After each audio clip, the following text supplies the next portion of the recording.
le voy a pedir al equipo que nos grabe, porque hoy en la conferencia de prensa mañanera tuvimos la participación de un joven reportero independiente que le hace un planteamiento sumamente duro al presidente López Obrador. Le dice que han hecho una investigación en su medio que se llama Revista 4Q, ¿no? Que habla de la operación de un presunto cártel de la salud en el Estado de México que involucraría al yerno e hijos de Roberto Madrazo Pintado, disculpe usted, dueños de la plataforma Chayoterí Latinos. Dice Felipe Olivares que pues están invirtiendo los recursos de los jubilados y pensionistas en latinos para golpear a su gobierno. Hace unos momentos se nos metió un bot o un troll a los chats, mi querido Jaime, querido público consentidor, que nos empezó a llamar a ti y a mí, lamebotas, paleros y etcétera. Claro, sin nombre, sin apellido, y son de estos que siempre hablan muy bien de Carlos Loret de Mola aquí en Sin Censura, ¿no? Yo digo, bueno, pues de que existen masoquistas, pero es raro verlos y que vayan a un lugar donde pues no, lo que se va a plantear seguramente no les va a gustar, como nosotros no iríamos a ver los programas de Chumel o del mismo pseudo periodista Lord Montajes, ¿no? Pero bueno, en efecto, esto está muy duro, esta acusación es durísima. La respuesta del presidente es también muy, muy fuerte. Habla de cómo es que, en efecto, la unidad de inteligencia financiera va a estar atendiendo el caso y van a, pues, revisar este tipo de circunstancias. ¿Cómo ves, Jaime? Yo creo que eso confirmaría, por eso realmente estaban tan preocupados por perder el Estado de México, ese último enclave, no solamente el último vivero electoral del PRI, sino también la gran arca, ¿no?, de recursos que tenía el PRI en ese estado. En muchos sentidos, el Estado de México se convirtió en la caja grande de recursos que el PRI utilizaba para todo, ¿no? Y poco a poco Morena, en este avance que hoy suman ya 23 estados, pues les ha ido tumbando esa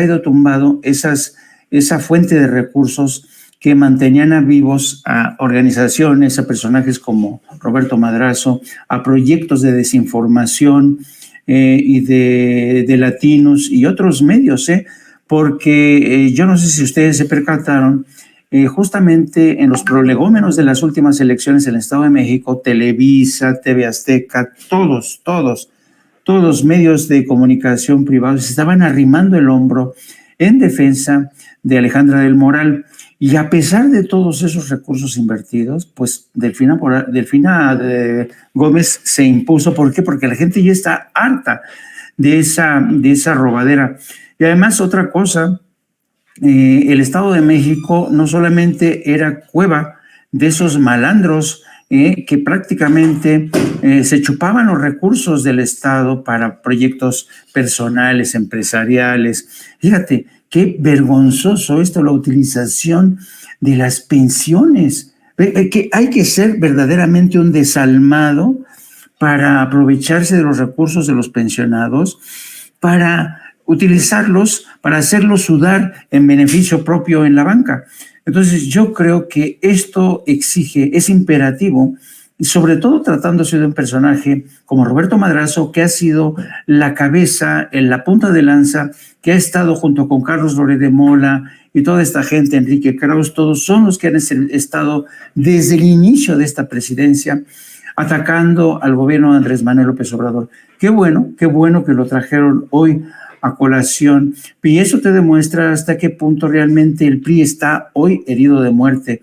Y no solamente esta denuncia, sino también el hecho mismo de que el PRI se haya convertido en este gigante con pies de barro que se está desmoronando poco a poco, ¿no?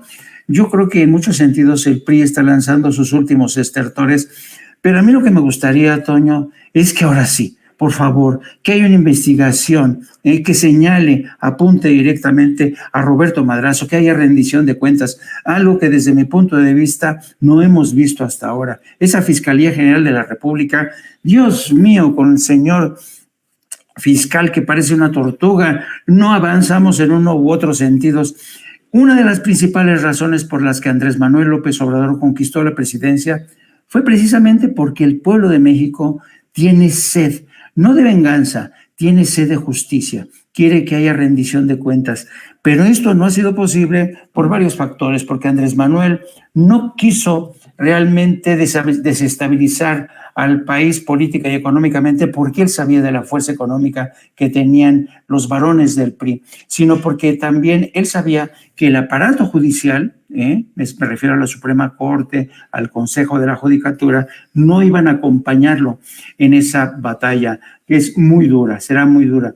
Entonces, ojalá que realmente veamos que hay rendición de cuentas, pero yo digo que el gran obstáculo para que haya rendición de cuentas sigue siendo, desde mi punto de vista, la Suprema Corte y el Consejo de la Judicatura. Y un fiscal general que, hay que decirlo, el fiscal general de la República siempre anda missing, desaparecido, ¿no? A pesar de que se conocen que hay investigaciones contra Calderón, en fin, y uno dice, pero sí hay muchas investigaciones, pero ¿qué pasa con esas investigaciones? Nunca llegan a buen puerto, porque cuando no es un juez que les da un amparo, es una investigación que como que le meten debajo de la alfombra. Así es que yo creo que este es un tema muy importante, qué bueno que saltó en la mañanera, y esperemos que este acto vaya más de la denuncia, querido Antonio.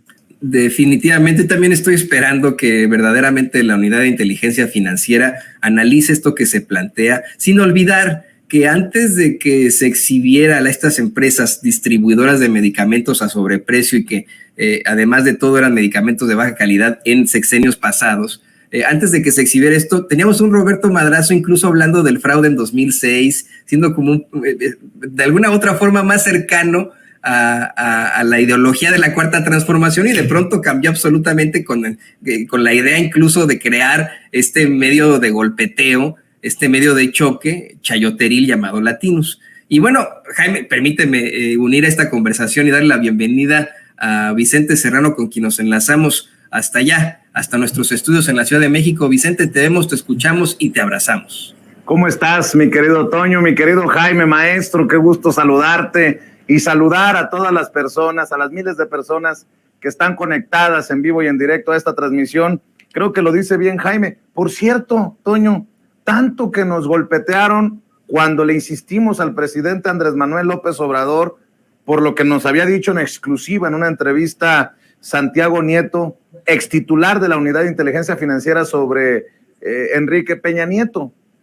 ¿Qué pasó con esta investigación?